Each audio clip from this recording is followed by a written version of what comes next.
Ngayong araw nga pala ay dadayo tayo ng May Kawayan, Bulacan para mag-install ng ating Android head unit. Medyo maulan na pero okay lang yan, tuloy lang tayo. Biyahe lang tayo, let's go! Ayan, touchdown tayo. Ito si Bossing, galing tayo ng Pasig to May Kawayan. Yun, natuloy din yung deal namin kasi talagang hindi masyado kasi akong familiar sa Bulacan. So ito, ayan. Ito yung sasakyan ni Bossing, yung Mitsubishi Adventure. Papalitan natin Android head unit. 7 inches yung ipapalit natin. Okay, kasi para swak na swak lang doon sa mismong frame niya. Ito. Yun kasi yung gusto ni Bossing. Yung swak lang daw para hindi daw may maano yung design nitong mismong frame.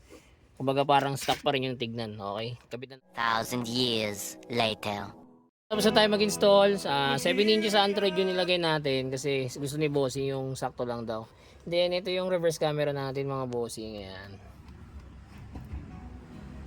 Ayan. Tapos USB port, gumagana yan dalawa. Ayan.